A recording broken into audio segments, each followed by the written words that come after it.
Frequency of Yes, the podcast for feminine leaders creating wild success, deep empowerment, and divine wealth on their terms. I'm Kirstin Carey, and I am here to alter the energetic architecture of how women build their businesses and find their full body yes. Today, we're talking about somatic intelligence, and this isn't just intuitive fluff or emotional chaos. Somatic intelligence is your body's built-in guidance system. It's the regulated, reliable knowing that tells you what's truly aligned and what's not.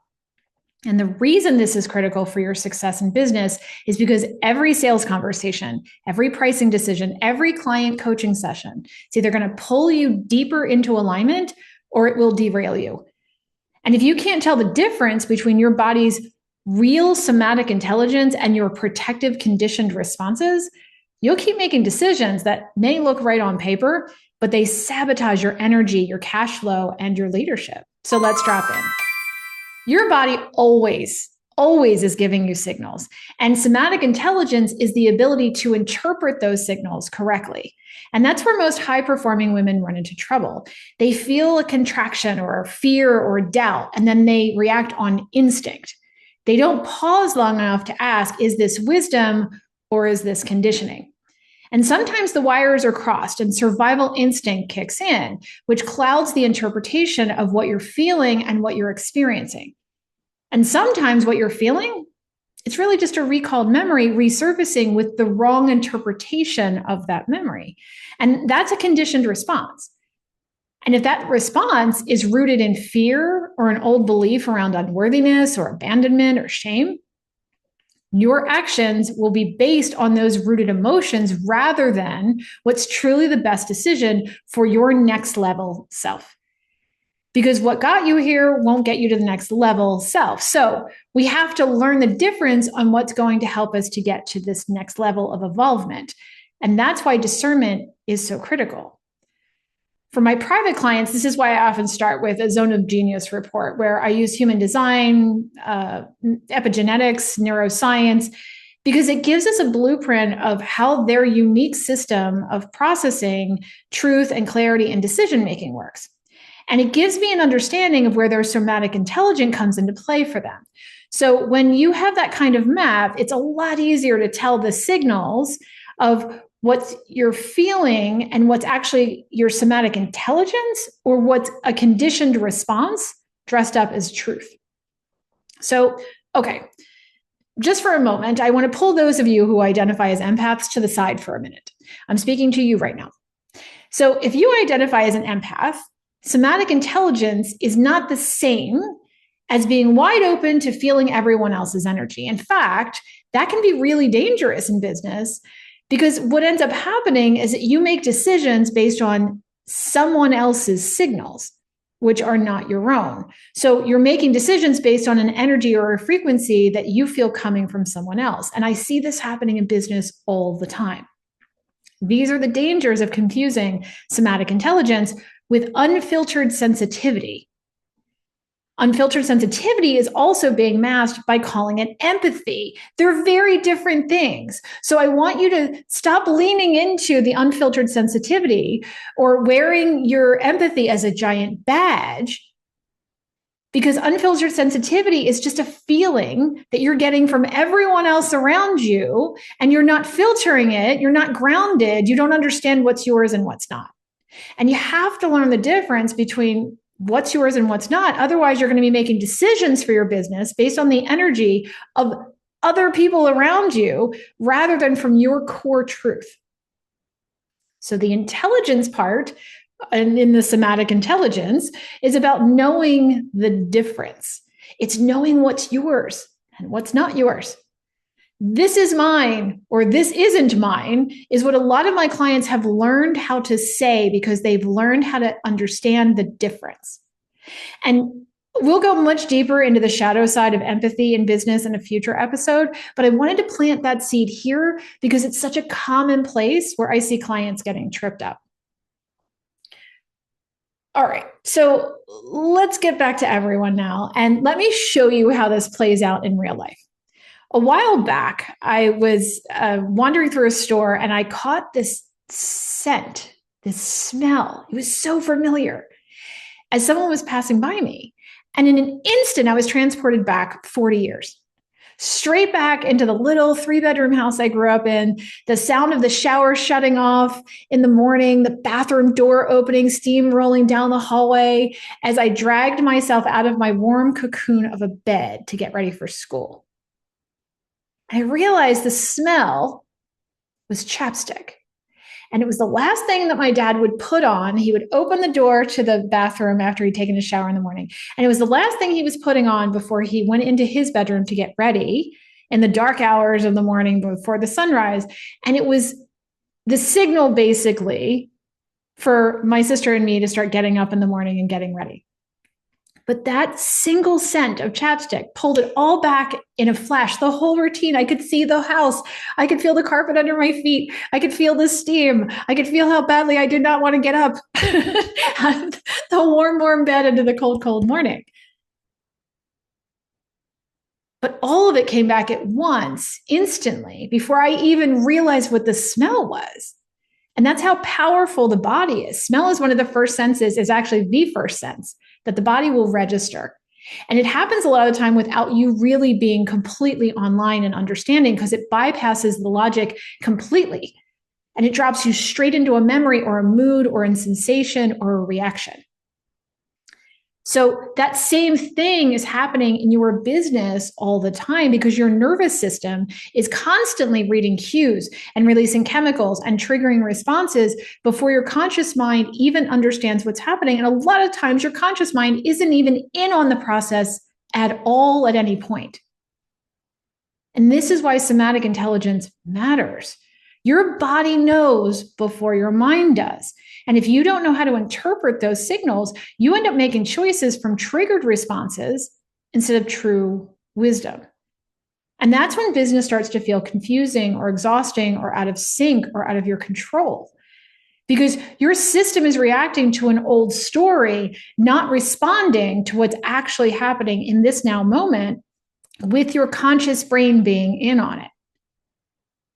So what happened with that chapstick smell is happening in your body too.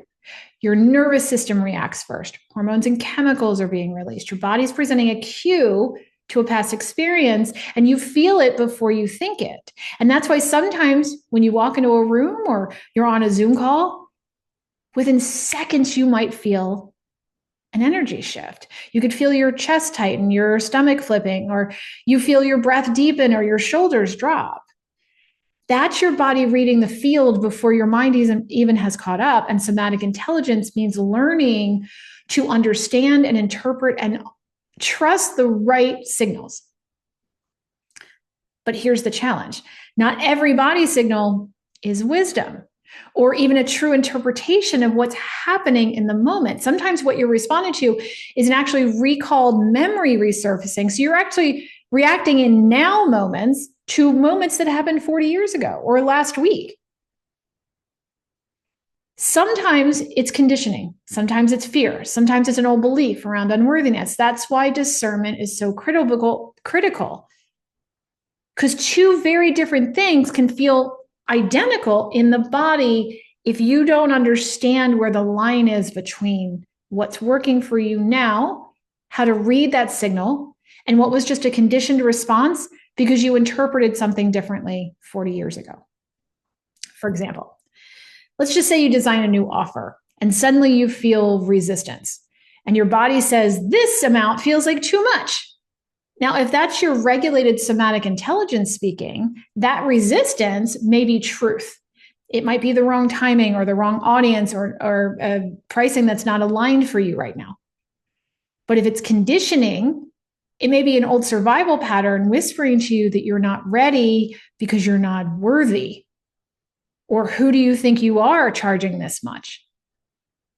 Somatic intelligence is knowing the difference. It's the ability to pause and regulate and ask, is this my wisdom speaking, or is this my conditioning rearing up? Is this someone else's belief system that I'm pulling from right now? Is this not mine? So look, I've lived with this myself. When I first moved into my health offer that I had for 15 years. I was moving out of a company that I ran with a business offer. And I was undercharging massively in the new offer with the health offer. Now, I was used to charging 5 and 6 figures easily when I was in business.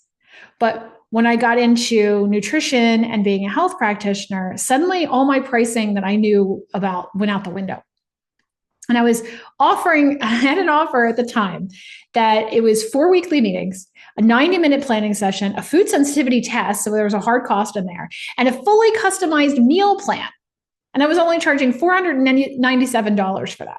And it was working myself to the bone and attracting clients who weren't really showing up to do the work.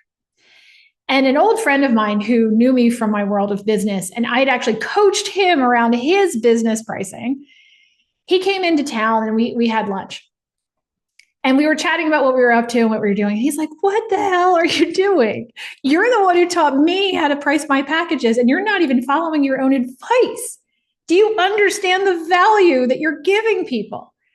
And I dropped into this whole barrage of excuses. I was like, health is different. Nobody spends big money here. This is why everyone in nutrition conferences say that they charge. I'm right in line with my colleagues. And here's the thing. I had bought into the story that people wouldn't spend money on their health. And I was overriding my own knowing in the process. I actually had just gotten back from a conference where, I kid you not, one of the breakout sessions was titled, and I actually went to the session, was titled, How to Make Up to $70,000 a Year as a Nutritionist. And the woman showed this like crazy schematic about how she was like schlepping these like spiralizers with her to the events, and she was selling them for an upcharge of $2 each. So she was making $2 for everyone that she was selling, and she was schlepping them there, and she was selling some sort of book and some sort of service. And that's how she got to $70,000 a year. And I'm like, what? I used to make that in a month in my business offer. And I was like baffled, but it seeped into my subconscious, and it was part of the conditioned response I was having when I started getting into the health space. It wasn't mine. So I sat there and I thought about what this friend had said to me, and I thought about what I would have said to me if I had been coaching me years before in the business space. I'm like, this is dumb. Why am I charging so little? So I dropped in and I really got connected. And I realized I was really overriding my own knowing and everything that I knew to be true. The very next day, a woman came in. She came in for a session where we were going to sit down and see where she was, where her goals were, and if this was a good fit to work together. And everything that she said, I knew we could help her with. I knew we were the right fit for her. I knew she would be a great client to have. So we discussed all that. She said, yes, this is exactly what I feel is the right move for me. And I said, great. This is how this is what I recommend that we do. So I told her that we had a 90-day program. The test would be included. The meal plan would be included, and a handful of sessions over those 90 days. We would be working together. And then I said, it's $6,000. So it was essentially almost exactly the same offer, slightly a little bit longer in time, but it was pretty much the same thing. I just structured it a little bit differently. And she looked at me and she said, do you take credit cards? That was the moment I realized the difference between conditioning and somatic response when it came to my pricing and my body. Conditioning had me playing small, repeating the industry's scarcity narrative and draining myself. But when I got clear and balanced and I dropped in and I breathed and I just let my body, my somatic intelligence lead, the number $6,000 just came out of my face. It felt grounded. It felt confident. It felt true because it was for me. And she was aligned with that frequency. She signed in immediately. She paid in full. She got amazing results. She sent me amazing referrals, and she showed up and she did the work in a way that my $497 clients never did. So it was the right thing for both of us. And that's the power of somatic intelligence. When you're grounded in it, your frequency is clear and your clients will match that frequency and everyone will win. Everyone. So if you're in a space where you're undercharging or you're charging because you feel bad for the client or you're actually hurting them as well as your company. Somatic intelligence is showing up everywhere in your business. Often it's in subtle ways, things that you may be missing, like the way you might tense up when you're putting together an agreement for a client, or a sudden wave of fatigue right after you say yes to working with the wrong people, or a catch in your breath when you imagine raising your prices. Or maybe there's a calm, grounded expansion that you have when you picture letting go of things that no longer serve you in your company, or letting go of working with a type of client who just no longer serves the trajectory you're on. None of these reactions are random. They're data in your cells, in your nervous system telling you something. The work is learning how to interpret those signals correctly and make them work for you. And one of the biggest places I see what I call somatic confusion is in the pricing. Entrepreneurs are messing with their numbers constantly, trying to logic their way into the right price.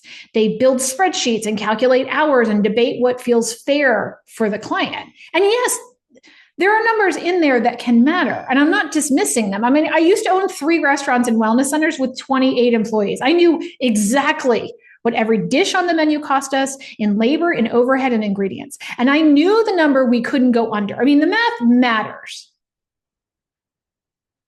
But the numbers are only part of the equation. The other part is this somatic intelligence. You have to ask yourself, what is the offer actually worth for me?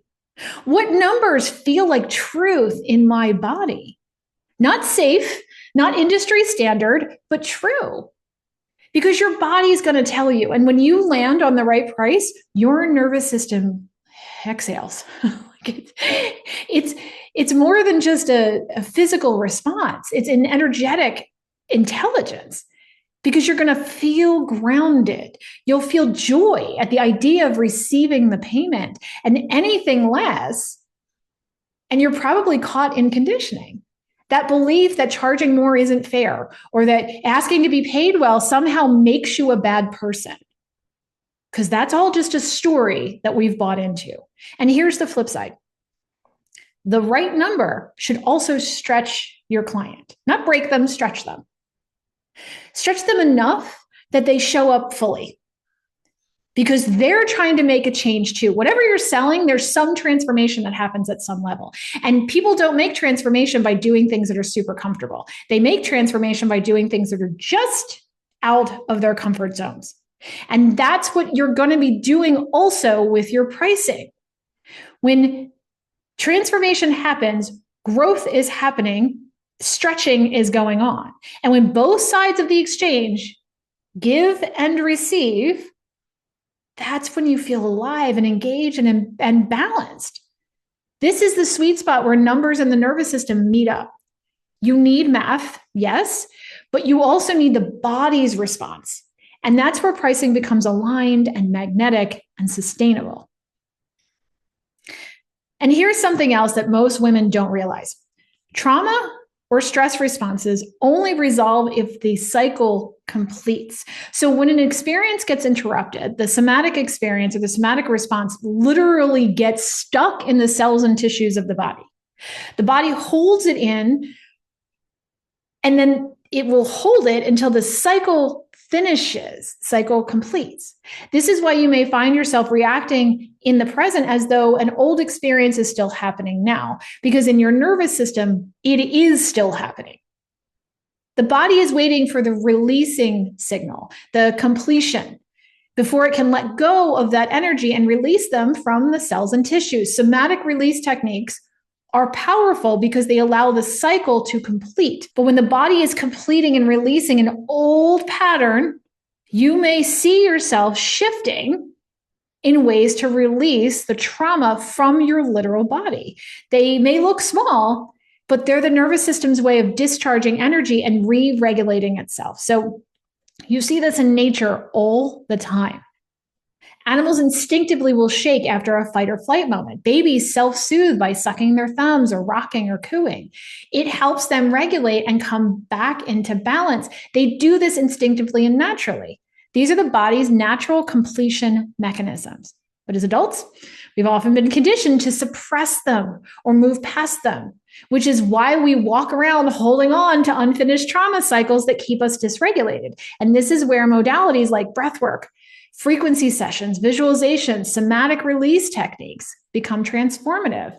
Whether I'm guiding someone in an immersive retreat or through a Zoom session, we're creating space for the body to finally complete those cycles, release what's stuck, and reset into balance.